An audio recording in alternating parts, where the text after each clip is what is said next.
Hosted by u/J Suze Rancunier. My wife, 32F, and I, 27M, experienced some relationship problems caused by an ex-boyfriend of hers that I believe are still affecting us today. For some context, we first met when we were studying overseas and working part-time together at the same restaurant. I'm from Australia, and she is from France. After a few shifts together, we became friends and eventually started dating. I was 19, and she was 24 at the time. We dated for a little over 3 years before moving back to my home country, and 2 years after moving, we decided to get married. The problem started when my wife and I had just gotten engaged. We decided to do the obligatory social media announcement posts informing everyone about our exciting news. It was about a week later when I received a message request from an Instagram account I didn't recognize. I saw that my wife and the person followed each other, so I thought it was one of her old school friends or something and decided to accept the request. By then, I had gotten over 100 messages from my wife's friends and family I'd never met, congratulating us, so I expected this message request to be more of the same. Instead of a congratulatory message and an introduction as to who they were, I was sent a bunch of screenshots of messenger chats that were in French and a message that followed, saying that I should read these conversations to know how my fiancé is. I felt something was a bit off, but still believing this person was a family member or friend of my wife whose English wasn't very good, I decided to translate the screenshots to be able to respond to them. Naively, I translated them, thinking they'd just be some cute messages, only to read conversations between two people. The topics included recounting intimate encounters, the intimate acts they had performed, boyfriends, and how inferior Asian guys are to white guys. I am Asian, by the way. I sent a message back to the person asking who the messages were between. They replied, saying it was my new SLT wife, and sent 3 explicit videos. I was in shock, and immediately, thoughts that she had cheated on me filled my mind. After sitting for a while and trying to comprehend what had happened, I decided to watch the videos to try to see if it was actually my wife in them. Later that night, after my wife had fallen asleep, I decided to watch the videos, believing there would be no way the woman I had been living with for 5 years could do something like this. But to my disappointment, I confirmed that all the videos were of her. The first 2 videos appeared to feature the same guy, and the third video featured a different guy. To say I was furious was an understatement. I had literally watched the woman I wanted to spend the rest of my life with having intimate acts with not one, but 2 other guys.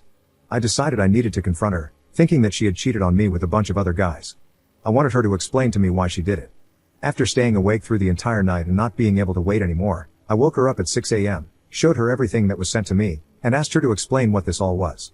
She immediately started hyperventilating and then began to cry. She kept repeatedly apologizing and begging me not to leave her and was like this for a good 10 minutes. After managing to calm her down, she explained that she never cheated on me, that these videos were taken before we had met, and that she didn't even know they existed. She also tried reassuring me that the messages were between her and her best friend and that they would share everything about their lives with each other. She said the things they talked about were from so long ago that it felt like a different person had written the messages. She kept repeating that the things she said in those messages made her feel deep shame and regret. It was so embarrassing to her that she ever acted and spoke like that. To try to prove she wasn't cheating, she showed me the chat history between her and her best friend and found the exact same sections of the conversations and the messages between them. They were from long before we had met. She also explained to me that the guy who sent me the message on Instagram was her first boyfriend from high school in France. Apparently, he was very emotionally and mentally manipulative during the time they were together. To get any sort of affection or praise from him, she would do what he wanted and let him do whatever he wanted to her. She said she didn't understand how he was able to get the screenshots or the videos that he hadn't even taken. We eventually came to the conclusion that he had hacked into her account somehow. She said the 2 guys in the videos were short-term Korean boyfriends from when she first moved overseas. To say I was relieved was an understatement, but I still felt disgusted when I looked at my wife. Over the next few months, I tried pretending that everything was okay, but I couldn't get over what I had seen. She was a completely different woman in my eyes. I know body count shouldn't matter, but reading the messages about how many guys she'd slept with really bugged the crap out of me. We had told each other our body counts in the past, and I wasn't bothered by it at all. She literally could have told me any number, and I think I would have been fine with it as long as it was the truth. But now that I know not only did she lie about the number of men she'd been with, but the fact that half of those men were guys I knew quite well and considered friends destroyed me. I eventually told her how I felt when she blew up at me one day for not wanting to have bedroom intimacy with her. She started crying again and asked if we should cancel the wedding. I said we should consider it but not act on anything yet, hoping the way I was feeling was just a phase and that I would eventually get over it. The last thing I wanted was for my friends and family to ask why we weren't getting married anymore and for me to have to explain the things that had happened. We agreed to go to couples counseling together with the goal of fixing our relationship and getting married on the date we had set before that happened. We found couples counseling to be very helpful, and one of the best things we both liked about our sessions was that we were able to verbally express what we were feeling and literally have it translated perfectly into a cohesive explanation by our counselor. After 10 sessions, we had been given a list of strategies to use together to mend our relationship, and I had been referred to a psychologist for some private sessions that were super beneficial. At this stage, everything was almost back to how it was before I was sent the messages, but I honestly never quite felt the same or trusted my wife again the way I used to.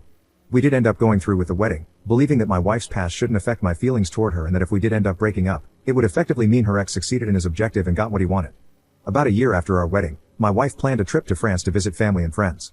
I was originally meant to go with her but couldn't as I had just been given a promotion and had only been in the position about a month. While she was on her trip, I got another message on Instagram from her ex, saying, "She only likes me," followed by another explicit video of her. After watching for a few seconds, I just assumed it was another old video and blocked him. I planned to show my wife what he had sent but ended up totally forgetting about the whole thing. Fast forward to today. We have been married for almost 2 years now and have a baby on the way. During one of her obstetrician appointments that I attended with her, there was talk of her possible due dates and around what day she would have conceived. While sitting there and listening, I was doing the math in my head and realized something wasn't adding up. The period she would have had to conceive was when she was back in France visiting her family. I stayed quiet and convinced myself that I obviously wasn't calculating correctly because I've always been bad at math. But I remembered what her ex had sent me and had a gut feeling that something was very wrong. Eventually, my insecurities got the better of me, and I ended up watching the video he sent, trying to find any clues about when it was taken. Unfortunately, I concluded that the video must have been taken at some point when we were together, as I could see a distinct scar that she had given herself by waxing when we were on our honeymoon. After thinking about this for a while, I've decided not to confront her with what I know. I'm not going to ask friends or family for support. I'm not going to go to counseling. The fewer people that know, the better. I don't think I can live with the shame of people knowing that my wife is giving birth to another man's child.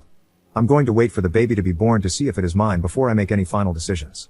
Thank you, everyone, who read everything I had to say. I really needed to get this out, and not being able to tell anyone what I was going through was driving me insane. Edit. I've had a few comments questioning the timeline. Our wedding was in September 2022. Her trip to France was in mid-December 2023, and she was there for about 5 weeks. The due date for the baby is in late September 2024. Update 1 month later. First of all, I would like to thank everyone who commented with advice, as well as those who criticized my thoughts and actions. Reading multiple perspectives about my situation helped open my narrow view and, I think, gave me a more balanced perspective. I'm not sure how I should write this update since there's so much information that was dropped on me, and I'm not sure how to put it into words. It honestly feels like my life was pulled out from under me, and I don't know how to comprehend it all at the moment. A lot of people criticized me for not telling my wife about the latest video, and many of you also suggested that I check the EXIF data to see what date the video was created. Following everyone's advice, I did both. First, I checked the metadata to see the creation date, which showed it was taken on January 1, 2024, at 1:18 a.m. It was sent to me on January 6, 2024. I kept in mind that people were saying metadata can easily be edited, so I didn't take the new information too seriously, even though it appeared to be a relatively recent video. After seeing the metadata, I sat her down on the couch to tell her about the video. I went into the conversation fully prepared with a list of things to say, which I had made with my therapist. I made sure not to make accusations or let anything I said sound like an accusation and was 100% prepared for her to blow up at me for not telling her about it sooner. My therapist gave me a guide on how I should deliver the information and how I should attempt to give her back control of the situation, by offering to show her the video, letting her watch it on her own, and deleting it in front of her when she was ready. I started by saying that I had received another explicit video from her ex and when I received it. Then I explained why I didn't tell her immediately after receiving it or after she got back from her trip. After giving my explanation, I asked her if she wanted to see the video, and she said yes. So I gave her my phone, and she pretty much immediately started the video as soon as I handed it over, which didn't give me a chance to get up and leave the room to let her watch it on her own. As soon as I heard the audio from the video, I immediately stood up and was turning to walk to a different room when she grabbed my pant leg and started profusely apologizing.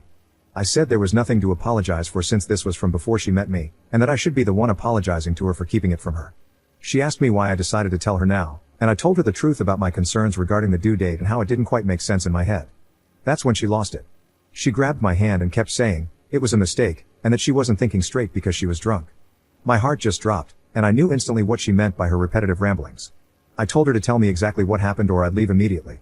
Long story short, she cheated on me when she went on her trip to France with her ex, the one who was sending me the screenshots and videos.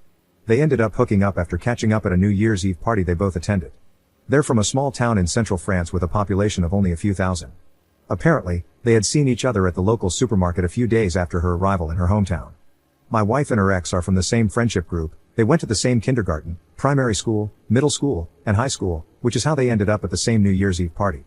She also told me that her ex had admitted to hacking into her Facebook account to access the videos she had shared with her other exes.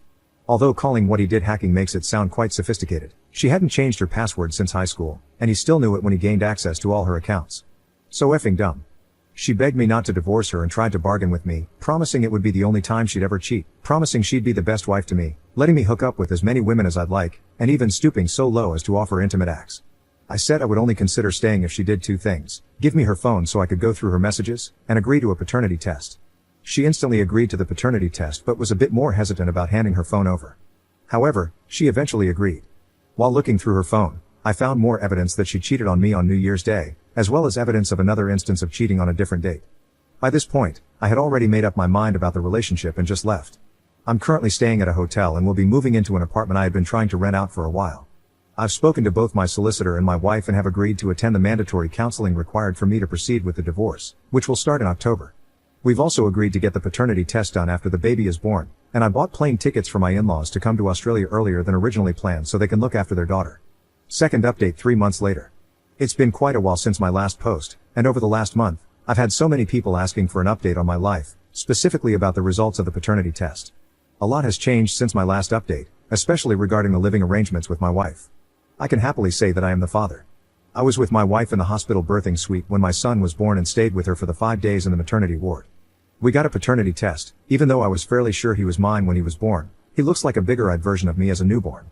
About a week after getting the swabs done, the positive parentage results came back. Before my son was born, my wife and I had been living separately, with our only interactions being her sending me daily messages wishing me well and saying goodnight. After my son was born, we were still living apart, but I would go over every day to help feed and change him. We still had minimal interactions and would only really talk to each other once a week during our mandatory marriage counseling sessions, which we had to attend to file for a divorce. We saw psychologists from 2 different clinics, and I felt like both were trying to gaslight me into thinking I was being unreasonable for wanting to divorce my cheating wife. One of them even said that I shouldn't expect a modern marriage to be completely monogamous in this day and age. The first sessions of counseling at the first clinic seemed pretty standard, a lot of talking about how we felt, with the counselor providing prompts to help us communicate.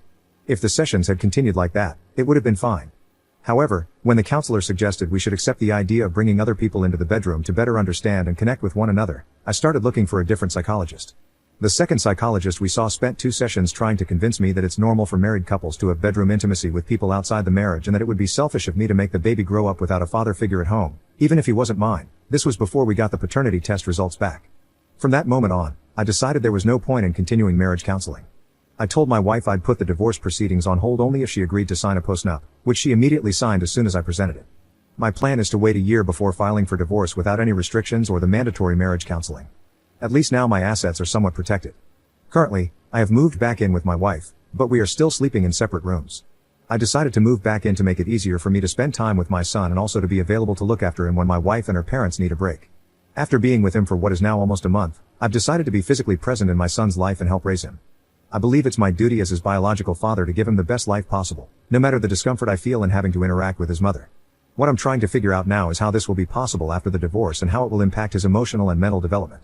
Are there other people out there who are raising their children this way, and if so, how are you coping with the arrangement? Thank you to everyone who was concerned about my love life, but nothing is happening. I haven't thought about dating or anything else since finding out about my wife's cheating. Edit. I'm still going to get a divorce. I'm just waiting until the courts allow me to file without mandatory marriage counseling. I've also made my wife sign a postnuptial agreement so I can protect as much of my assets as possible when we divorce.